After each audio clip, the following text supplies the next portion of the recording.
This is Jarrod Horak, and in this video, I'm going to analyze the Oklahoma Derby at Remington Park on Sunday, September 28th, and it goes as the 10th race, the Grade 3 $400,000 Oklahoma Derby for 3-year-olds, a mile and an eighth on the main track.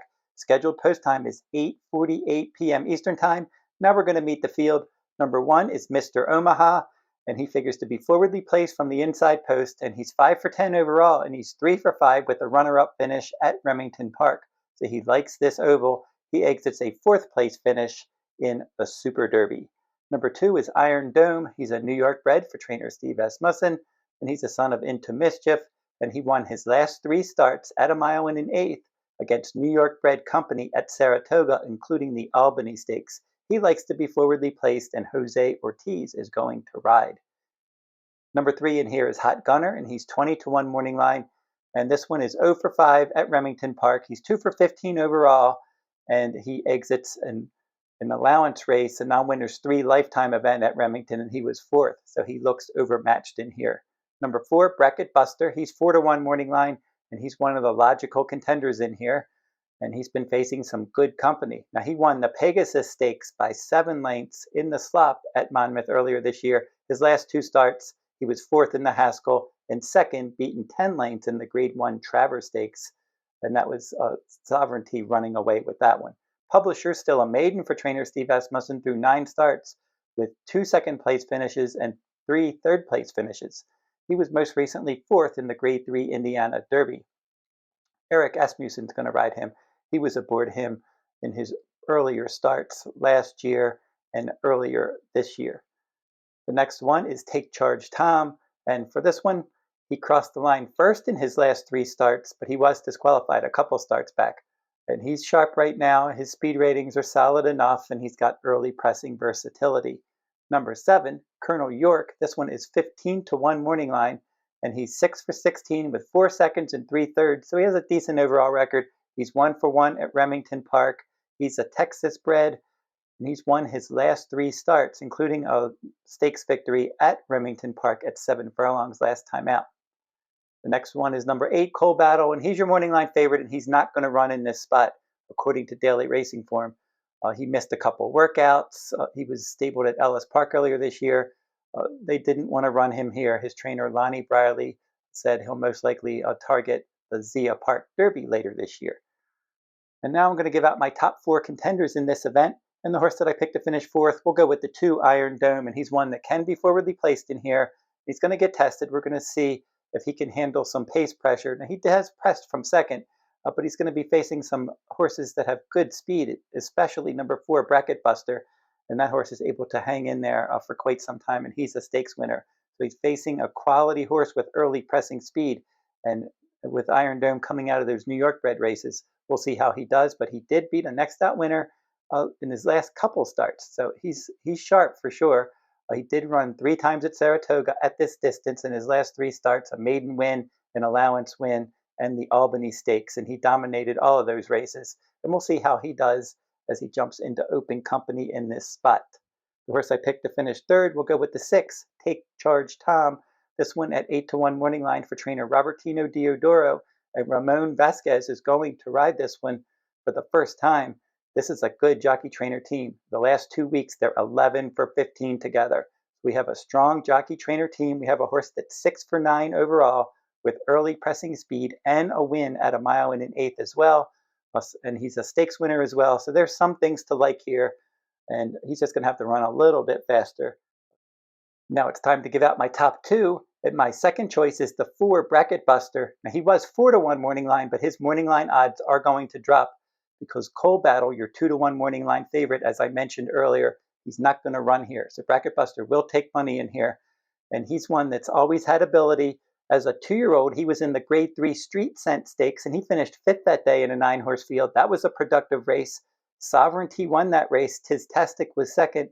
Sandman was 3rd there. And they would all go on to win stakes races this year. Sovereignty winning the Derby, the Belmont, and the Travers Stakes. Tistastic winning the Louisiana Derby, Sandman winning the Arkansas Derby earlier this year. And then in the first start this year for Bracket Buster, it was the Grade 3 Lexington Stakes. He was clearly second best after battling on the pace. Gosker won that race. Gosker would go on to finish second in the Preakness and the Haskell Stakes. And then in his next start, he ran against Goal Oriented in an optional claiming race in the slop, and he finished up the track. But then he bounced back in the Pegasus Stakes with a big win by 7 lengths in the slop at Monmouth. In the Haskell Stakes, he finished fourth. Now, Journalism, Gosker, Goal Oriented were the top 3 there, so no embarrassment finishing fourth. And then last time against Sovereignty in the Grade 1 Travers, he pressed the pace, he took the lead, he was clearly second best. Now, Sovereignty won that race by 10 lengths with a 115 Beyer speed figure. Bracket Buster 10 lengths ahead of your show finisher there, Magnitude, and Magnitude would come back and finish second in the Pennsylvania Derby. So he's been facing good company, holding his own. Luis Saez is going to ride him back. He's going to be forwardly placed in here, and he's a logical contender. My top choice, I'm going with the Maiden Publisher.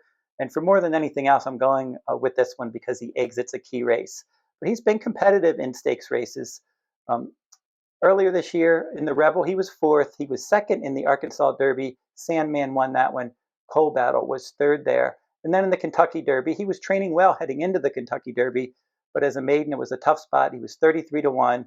He had post 11 in a 19-horse field. He finished 14th that day. Then they gave him a little time off. They brought him back in that Indiana Derby. And from the inside post, he was stalking the pace. He didn't have the cleanest trip. Ended up finishing fourth, beaten a length and 3/4 at 5-1 odds. Now that, as I said, was a productive race because looking at that Indiana Derby, the winner of that race was Tip Top Thomas, and Tip Top Thomas would come back and win the Smarty Jones Stakes.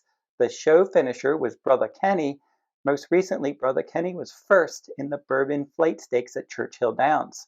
The 5th place finisher was Instant Replay. Instant Replay would come back and win the Super Derby. And the 6th place finisher was Big Truz, and he came back and he won the Ellis Park Derby. So that was a key race, that Indiana Derby, and I'm hoping that Publisher is going to be the next winner to come out of that race and win a stakes race. And if he does win this stakes race, it'll be his first career win. He owns competitive speed ratings. He earned decent numbers in the Arkansas Derby, the Indiana Derby, even the Rebel Stakes. Those numbers that he earned in those races, hitting the board, finishing underneath second or fourth, would be good enough to be competitive in this event.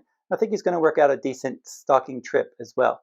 Now, Eric Asmussen's going to ride, and he rode him last year to multiple underneath finishes in maiden special weight races.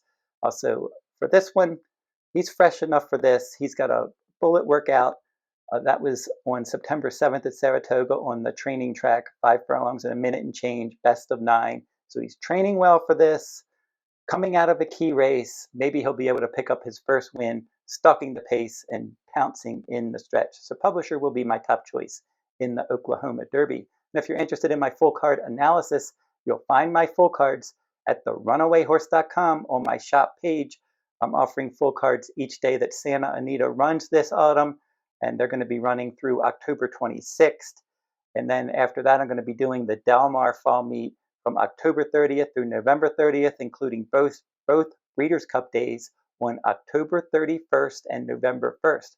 I'm also going to be covering full cards at Keeneland this October, October 4th, 11th, 18th, and 25th. I'm doing Saturday full cards at Keeneland. And you can find my full cards at therunawayhorse.com on my shop page, and I will include a link to that shop page in the video description below. And don't forget to like, comment, and share these videos if you like them. Subscribe to my channel as well. It's free to subscribe.